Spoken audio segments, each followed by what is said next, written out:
You will be surprised today. How did American settlers sleep during storms? The facts will amaze you. We are used to seeing the American frontier bathed in sunlight, a place for brave cowboys and endless possibilities. However, the real challenge for settlers wasn't the daily work, but the nightly darkness. When a blizzard struck the Great Plains and the wind howled like a hungry predator, a thin wall made of sod or logs became the only barrier between life and the icy emptiness. Sleep under such conditions ceased to be rest and turned into a grueling struggle for survival. It was a night filled with the sounds of cracking wood, wind whistling through cracks, and the constant, bone-chilling cold. Watch the video till the end, and you will learn the household tricks and psychological techniques that allowed pioneers not just to survive, but to actually sleep in the midst of a roaring storm. I will reveal the most guarded secret of the frontier. The greatest battle for pioneers wasn't against bandits, but with their own walls at night. When we imagine life on the Wild West, we picture a sturdy log cabin with a cheerful fire crackling in the fireplace. This image, created over decades by cinema and literature, gives us a sense of comfort, security, and romance. However, for the vast majority of settlers, especially on the Great Plains, such a structure was an unattainable luxury. The reality was far more grounded and made up of materials literally found underfoot. Instead of solid wooden walls, their shelter was the soddy, or a dugout home carved into a hillside. These homes were not so much built as they were extracted from the environment, resembling human burrows more than homes. They were cheap to build and didn't require scarce timber, making them the only viable option. But the price for this affordability was paid every stormy night when nature tested the sturdiness of these shelters. Sod walls and earthen roofs had their own unique and unpleasant characteristics. Soddies were built from large layers of sod, which were cut using a special plow directly from the prairie. These bricks were laid grass-side down, forming thick, massive walls that did an excellent job of retaining heat. At first glance, such a home seemed to be the perfect fortress against the famous winter winds. Wall thickness could reach a meter, making them almost impervious to drafts. But this massiveness had a less pleasant side. Problems began as soon as the thaw came, or when rain, which often followed snowstorms, began. The earthen roof, made from the same sod laid on sparse wooden rafters, began to leak. This wasn't just water. It was dirty, cold mud dripping straight onto the sleeping people. Settlers recalled that they often had to sleep under umbrellas or tarps, trying to protect their bedding from the constant dirt. Thus, sleeping in a soddy during a storm was a constant battle not only with the cold, but also with dampness. The air inside the dugout became heavy and moist, smelling of wet earth and rotting grass. Bed linens, no matter how warm, quickly absorbed this moisture, becoming sticky and cold. Waking up in the middle of the night, not from the cold, but from dirty water dripping on your face, was a regular occurrence. Log cabins built in more wooded areas, such as the Rocky Mountains, had their own sleep issues. Although they appeared sturdier, their weak spot was the gaps between the logs. These gaps were filled with chinking, a mixture of clay, moss, or any other available sealant. During strong winds and freezing temperatures, this sealant would dry, crack, and fall out. As a result, the walls became like a sieve through which icy winds would rush in. Sleep was impossible without constantly fighting the drafts. Settlers would wake up to find a thin stream of cold air blowing right into their faces. They would have to get up in the middle of the night to stuff the gaps with rags or any material that came to hand. Another reality far removed from the cinema was the temporary shelters of the first settlers. Many families spent their first winter living in the back of their wagon. The wagon would be covered with canvas and placed in a sheltered area, but it offered no protection from the biting cold. Sleeping in such conditions was more like a state of suspended animation, short periods of unconsciousness between shivering episodes. This harsh reality formed a completely different attitude towards sleep. It was not a guaranteed rest, but a privilege that had to be earned through hard preparation. Every night was a test. Had you sealed the walls well enough? Would you have enough fuel? Would your roof hold? This constant stress was an inseparable part of frontier life. Thus, the myth of the cozy cabin shattered at the first serious blizzard. The real homes of settlers were damp, noisy, and drafty structures requiring constant attention. It's fascinating to hear your point of view. What do you think about the stark contrast between the romantic image of the Wild West and these everyday realities? Write about it in the comments, and be sure to subscribe to our channel to not miss our future research. What if everything you've been taught about homes is outdated? For settlers on the Great Plains, home was the very earth itself, and in a literal sense, they became part of the land, burrowing into it to survive the winter. In the vast expanses where the horizon had no end and the wind was relentless, conventional ideas of shelter lost their meaning. The dugout, or dogout, seemed like a primitive cave, but it was often what saved lives where a log cabin couldn't withstand the fury of the elements. It was a home carved out of the landscape itself, rough, damp, but alive. These homes had no foundation or attic, but they had one key feature: the chance to wake up in the morning. A dugout was a chamber dug into a hill or ravine, reinforced at the front with a wooden frame to which a door, and if possible, a tiny window were attached. This frame was the only part of the structure that resembled a real house. Everything else, walls, ceiling, and floor, was made of earth, compacted by hand, tools, or even feet. Such homes blended into the landscape as though nature herself had taken in the human settlers. Sometimes they were almost impossible to notice unless you knew where to look. The grass on the roof seamlessly blended with the slope, and smoke from the chimney looked like steam rising from the ground. Building such a shelter was the first and most urgent task for a family arriving at the frontier. Time in the plains could not be wasted. The sun scorched, the wind tore, and the nights brought cold as severe as winters.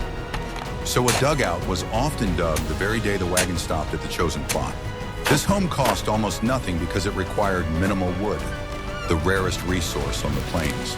The main tool was a shovel, sometimes a pickaxe, and the primary material was the earth itself, always cold but reliable.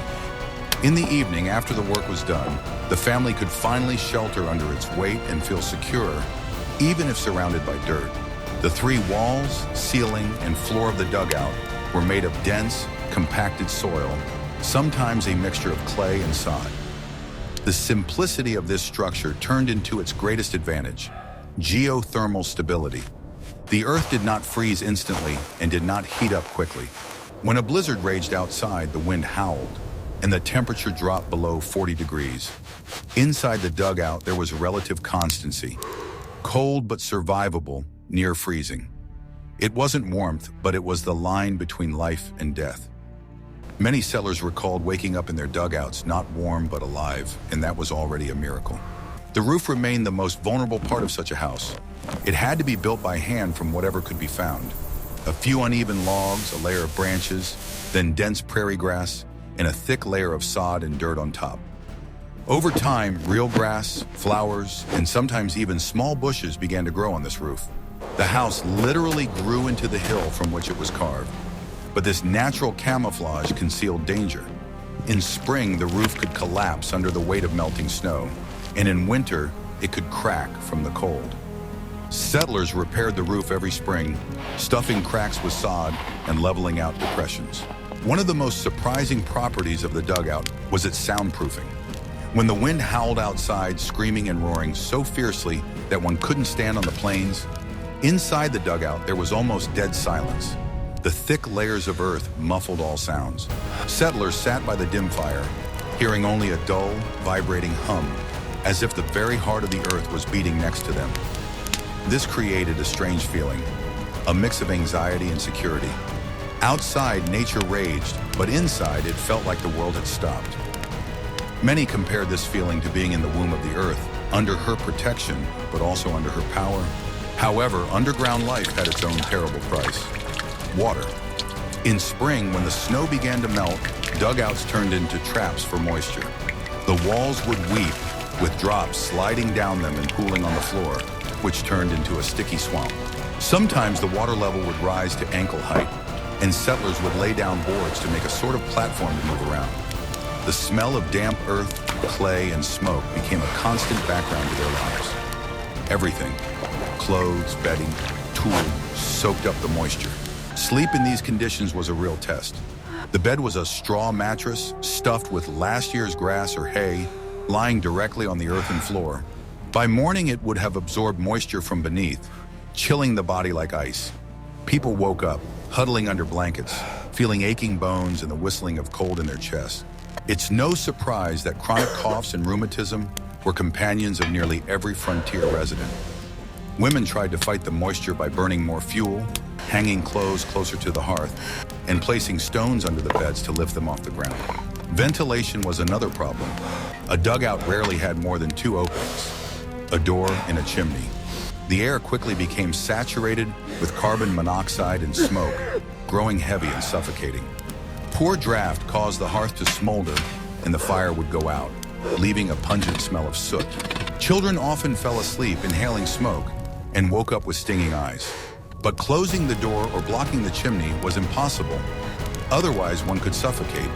The thin, nearly invisible line between life and death was always present here. From a psychological perspective, life underground was a heavy trial. On the one hand, the dugout gave a sense of shelter, protection from wind and cold. On the other hand, it felt like a basement or a tomb. Many had difficulty adjusting to the lack of daylight. The tiny window barely let in any sunlight, and the days blended into eternal twilight. This weighed on the mind, increasing loneliness and anxiety.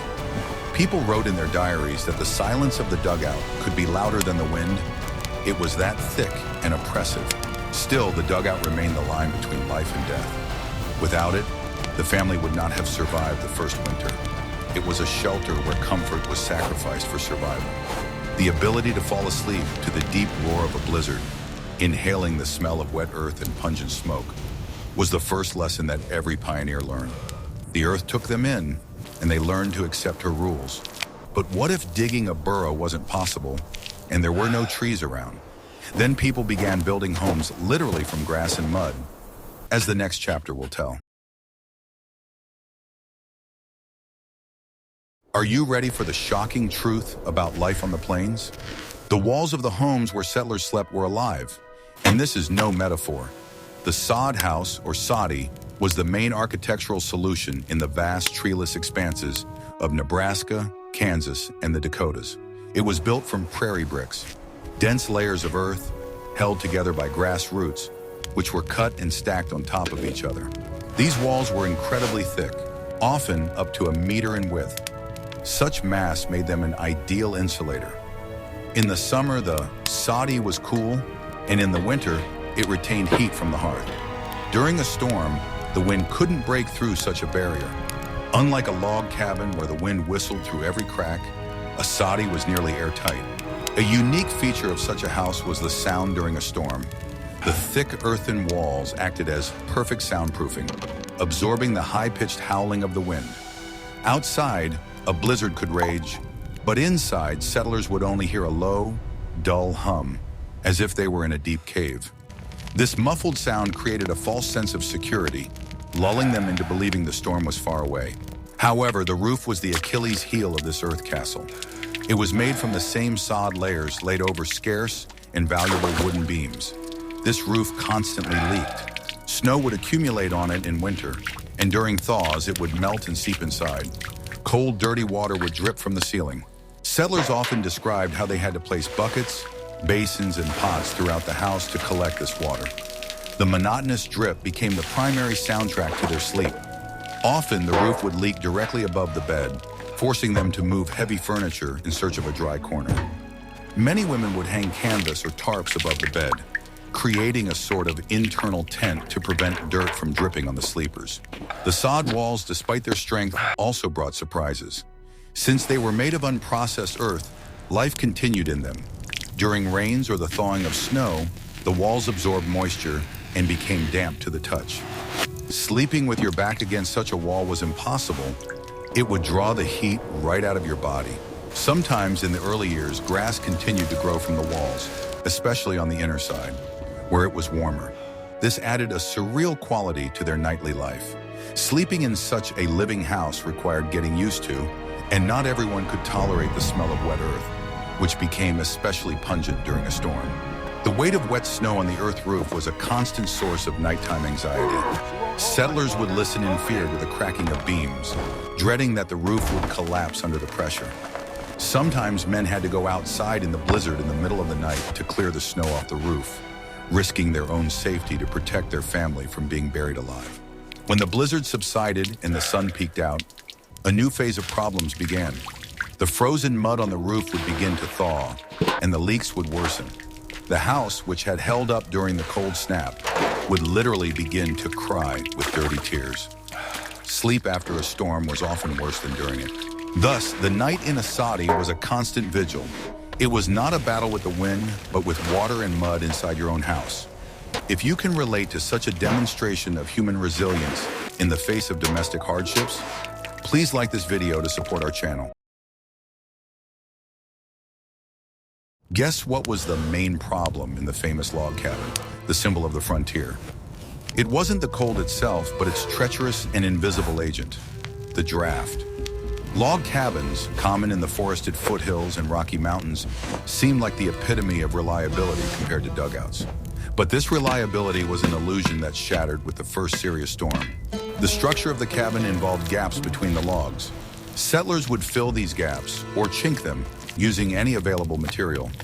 It could be moss, clay mixed with grass, or simply strips of cloth. This sealant, called chinking, was a vital component of the house. The problem was that none of these materials were permanent. During a storm, when the temperature dropped sharply and the wind exerted tremendous pressure on the walls, the sealant would freeze, become brittle, crack, and fall out. A house that seemed airtight in the evening could become a drafty sieve by midnight. Sleeping in such a cabin became a constant game of find the draft. A draft wasn't just an unpleasant cold breeze. It was a thin, needle-like stream of icy air. It could blow from a gap by the bed, beneath a window, or from a corner. This focused cold air could freeze a person much faster than the general chill in the room. Settlers would wake up to find one part of their body warm under the covers, while another part, like their face or shoulder, felt completely numb from the cold. Men would have to get out of bed in the dark and feel their way around to find the source of the draft. They'd plug the gaps with rags, old newspapers, socks, whatever came to hand. The sound of the storm inside the log cabin was completely unique. While a dugout muffled the roar, the log cabin, on the contrary, amplified it, turning into a musical instrument. The wind would whistle and howl through dozens of gaps, creating a terrifying multi-voiced cacophony. Each new crack in the wall added its note to this nocturnal choir. In addition, the wood itself reacted to the frost and wind. The logs would groan, crack, and creak under the force of the elements. Sleep was accompanied by loud sounds like footsteps or gunshots. This kept nerves on edge, making settlers listen intently to every creak. Windows, if there were any, posed a separate problem. Glass was incredibly expensive, so often oiled paper or cloth was used instead. Naturally, this window didn't retain heat or block the wind. Snow would pile up on the windowsill from the inside, and the cold air would stream from the window as though it were an open fridge. Settlers tried to combat this by covering the windows and doors with heavy blankets or even hides. This added an extra layer of insulation and reduced the drafts a little. At night, the cabin would become a multi-layered shelter where every piece of furniture was used as a defense. Sleep required literally burying yourself in bed, leaving only a small hole for breathing. This was the only way to protect your face from the icy drafts. What do you think they buried themselves in? In the next chapter, you will learn about the pioneers' bedding and the tricks used to keep it warm. For a settler sleeping during a blizzard, the bed was not a place of rest, but the last line of defense. The bed itself was designed for survival.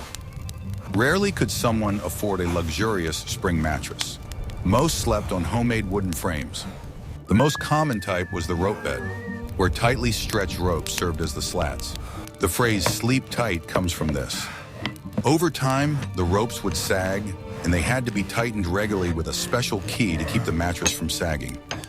A mattress, or more precisely, a tick, was laid on this frame.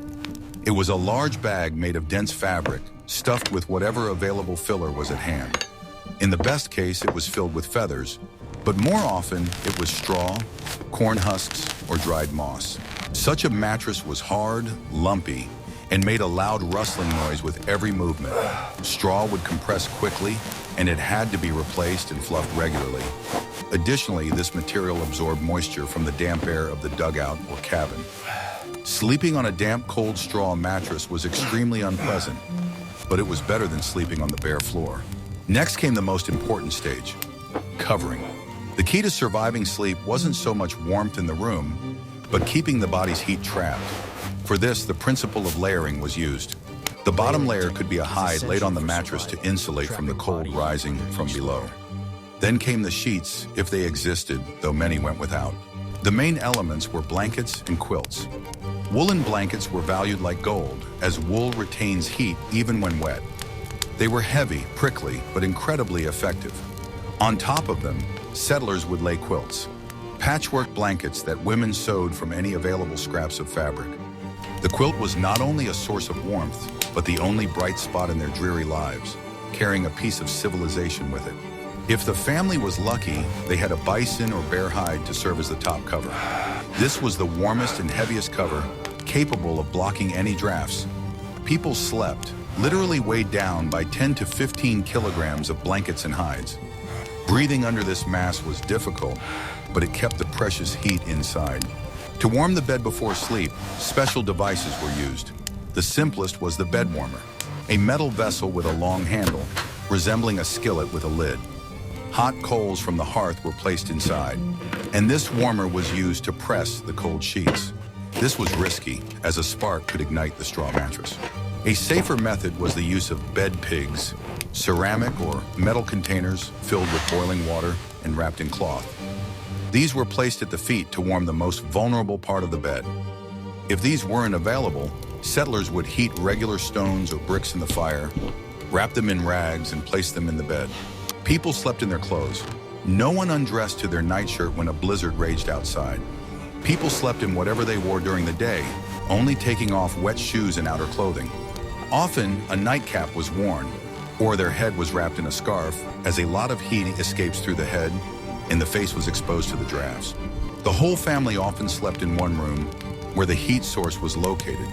Beds were placed as close as possible to the hearth, but not too close to avoid catching fire. This close proximity also helped conserve heat. At night, settlers didn't just sleep.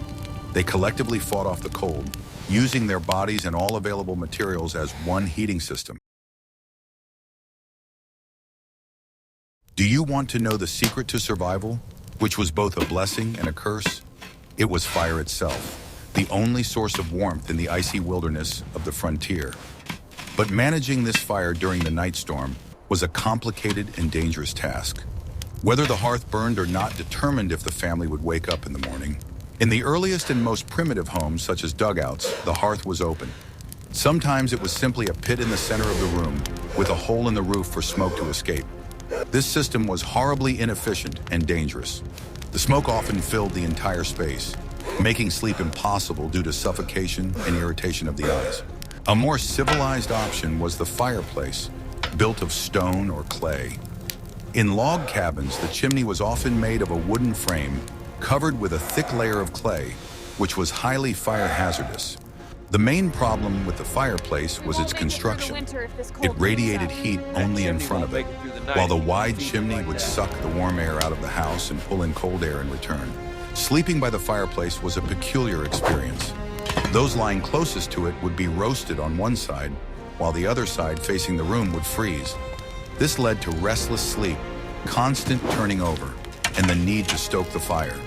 At night, someone, usually the head of the family, was assigned to wake up every 2 or 3 hours to tend the fire.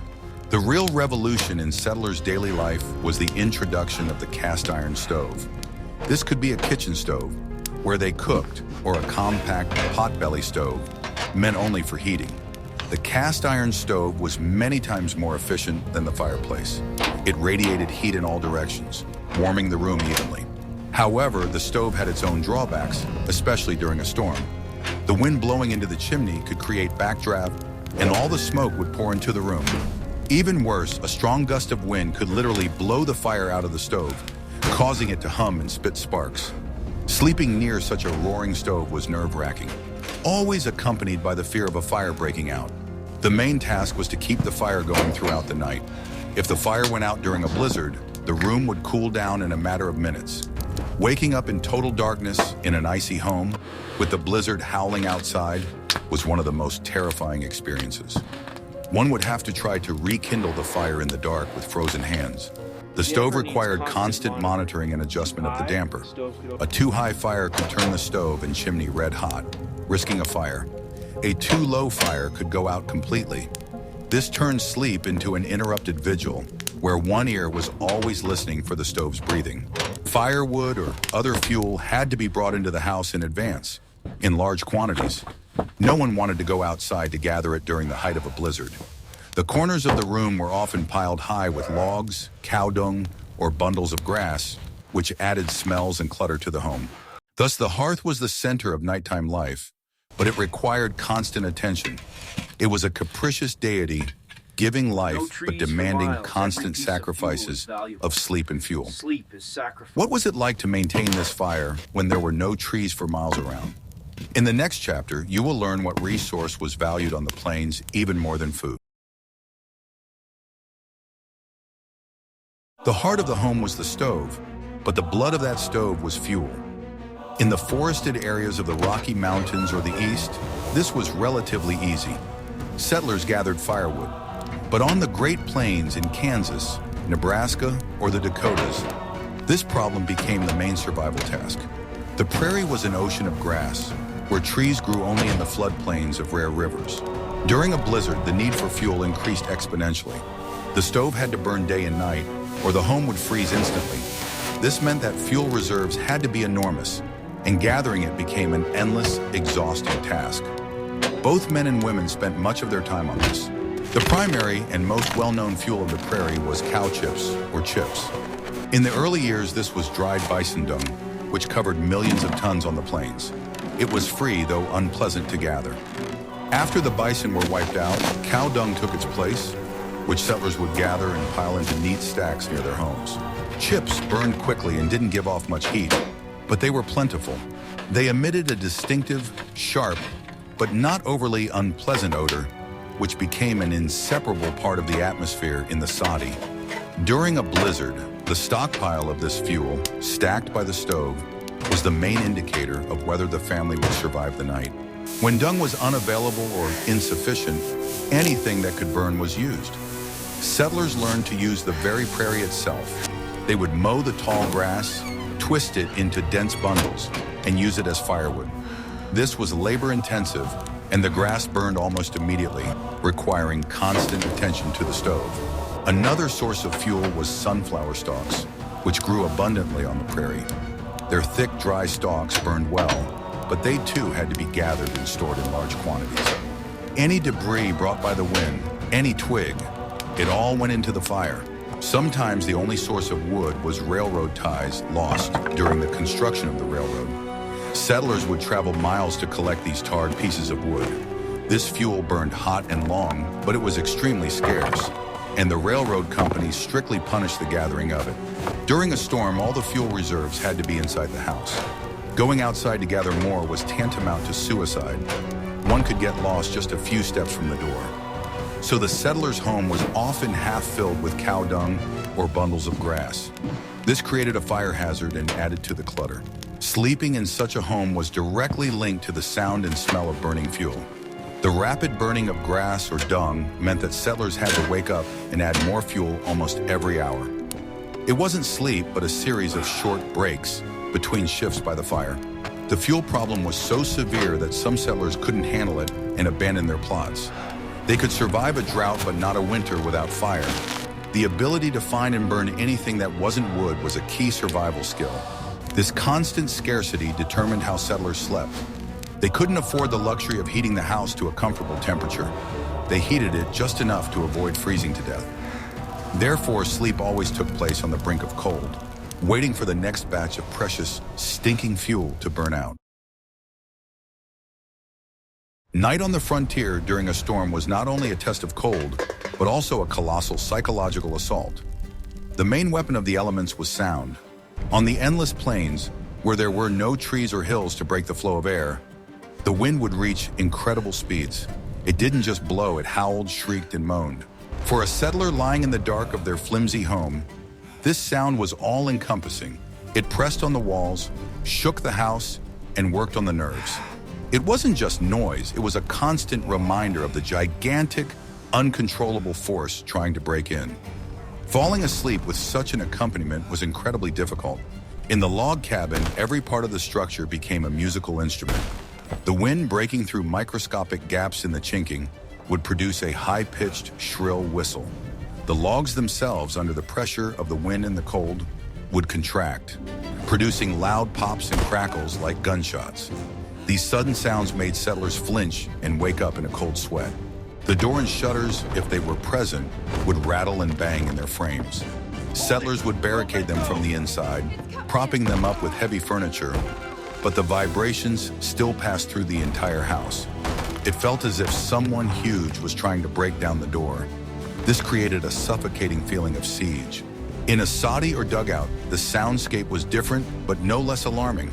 The thick earth walls dampened the high-pitched whistle, but allowed the low-frequency hum to pass through, vibrating the entire body. This hum was accompanied by the dry, scratching rustle of the wind. It was fine, flour-like snow, which the wind drove with such force that it seeped through the walls and scratched, as if someone outside was trying to dig a tunnel. The most terrifying sound was the silence that followed a particularly loud crack. It could be the sound of a log splitting in the roof or the foundation cracking. The settler would freeze, listening, waiting for the ceiling to collapse. This fear of the house breaking apart was a constant companion to sleep. Furthermore, there was the absolute pitch-black darkness. Any light source other than the glowing coals in the stove was a luxury. In this darkness, hearing became heightened, and every sound seemed louder and more terrifying than it was. The imagination would fill in what couldn't be seen. The psychological exhaustion from this sensory assault was immense. Even if the body was relatively warm under blankets, the mind couldn't relax. Sleep was shallow, anxious, and filled with nightmares of how the elements would destroy the home. Many settlers later recalled that the hardest part of the blizzards wasn't the cold, but this endless, soul-crushing wail. It was the voice of wild, untamed nature, reminding the person of their insignificance. The ability to tune out this sound, accept it as background noise and still fall asleep, was a form of meditation and survival. This auditory assault would continue for hours, sometimes days. Those who survived such nights emerged from them not just frozen, but morally drained. They had won the battle, but they paid for it with their peace of mind. Often, the battle with the elements was lost, and the storm broke into the shelter. This was inevitable, given the primitiveness of the constructions.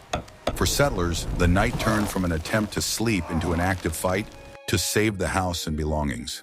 Sleep under such conditions was impossible. A vigil began. The most frequent and predictable intrusion was water. In the soddy and dugouts, the roofs began leaking almost immediately once the temperature rose above freezing or wet snow started falling. The water, mixed with dirt, would drip from the ceiling. The first task was to save the bedding. The beds were moved away from the walls and covered with anything waterproof. If the leak was severe, puddles would form on the floor. In the dugout, this turned the earthen floor into sticky mud. Sleeping when your feet were just inches from icy slush was impossible. People sat on their beds, curling their legs up, and waited for dawn, listening to the monotonous drip. In log cabins, the problem was snow. Fine, dry snow, driven by the hurricane winds, acted like a gas. It penetrated through the smallest cracks in the walls, around window frames and under the door. Settlers would wake up to find their blankets covered with a thin layer of snow. This snow, melting from the heat of the stove or their breath, would turn into water, making the bed wet and cold. But the scariest part was when it accumulated inside the house. In the morning, the family might discover real snowdrifts by the door and under the windows. This meant the house had lost its airtight seal. Sometimes there was a direct invasion. If the wind was strong enough, it could tear off the poorly secured oiled paper from the window. A gust of snow and icy air would rush into the room, instantly blowing all the warmth out. This was an emergency situation requiring immediate action. The sleepers would jump up, And while one tried to keep the fire going in the stove, another would blindly stuff the window opening with blankets, mattresses, or any large object. This was a desperate measure, but it allowed them to survive until morning. Sleep after such an incident was impossible. Only shivering and waiting remained. The most dangerous situation was the collapse of the roof. In a soddy, this could happen due to the weight of wet snow that the earthen roof absorbed, making it unmanageable. In log cabins, a strong gust of wind could simply tear the lightweight shingle roof off. Hearing the crack of breaking beams overhead was the worst nightmare of the night. Families slept with a ready evacuation plan. They knew that if the roof started to collapse, they had to hide under a table or the bed if it was sturdy enough. This was the last line of defense when the shelter itself became a deadly trap. Sleep in such conditions was a constant readiness for the worst. People slept lightly, like soldiers on the front lines. Every new sound, every new draft of cold air could mean that the defense had been breached, and it was time to fight. Waking up in the morning, settlers often didn't recognize their home. The floor was covered in mud and snow, furniture was moved, and the walls were covered in frost. The house looked like a battlefield after a nighttime attack. The first sign that the storm was over was silence. After hours or even days of deafening roars, whistling and crashing, the sudden quiet was overwhelming. This silence meant the battle for the night was won, but there was still more work ahead. Sleep, no matter how it was over, and the morning rituals began. The first and most important task was to get outside. During the night, the blizzard could have piled snowdrifts several meters high, completely blocking the door. In dugouts and soddies, which were already at ground level, this happened almost every time. The door, which was designed to open inward, could not be dug out. The only exit was the chimney or window if there was one. The head of the family would crawl outside through a narrow opening with a shovel in hand. He would step into a completely new alien world, where the landscape was unrecognizable. Everything was covered in a dazzling white blanket, and the only landmark was the chimney sticking out of the snowdrift. After digging out the door, he would let in the freezing but fresh air and light. After the stale atmosphere of the dugout, this was a real relief. The first thing the whole family did was shovel out the snow that had entered the house. It was scooped with shovels, buckets, and then they dealt with the melting water. The next step was to assess the damage. The men would go around the house on the outside, checking the integrity of the roof, walls, and chimney. Any cracks where the sealant had fallen out would immediately be patched up because the storm could return. This was an urgent repair job. Then the fuel reserves needed to be replenished. No matter how large the night's supply was, it almost always ran out. The men would go to the woodpile or the cow dung stack, which was now also hidden under the snow, and begin to dig it out. The damp fuel would have to be brought inside and dried by the stove. Another vital task was fetching water.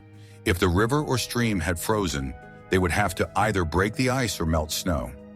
Melting snow was an incredibly inefficient task that required a huge amount of fuel, which had just been so painstakingly gathered. But there was often no other choice. While the men worked outside, the women would tidy up the interior. All the bedding, mattresses, blankets, hides, would be taken outside into the cold.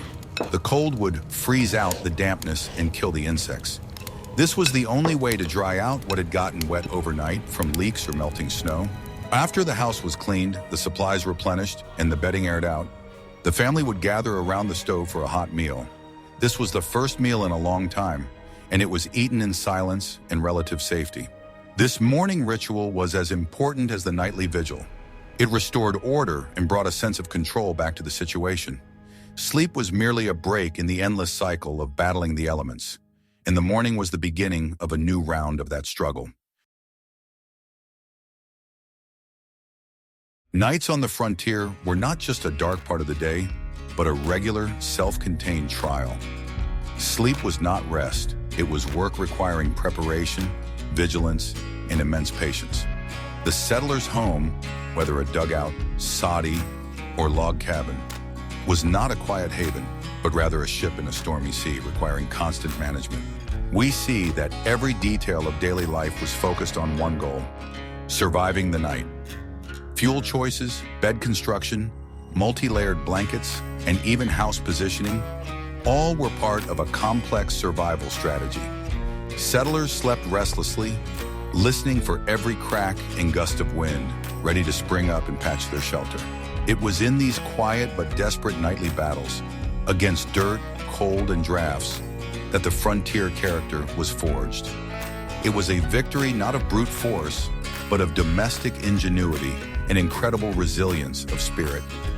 They learned to sleep amid the chaos, turning their vulnerable homes into fortresses. What other aspects of settler life would you like us to cover? Perhaps you're interested in their food, medicine, or social relationships. Suggest topics for future videos in the comments, and don't forget to subscribe to our channel so you won't miss new episodes.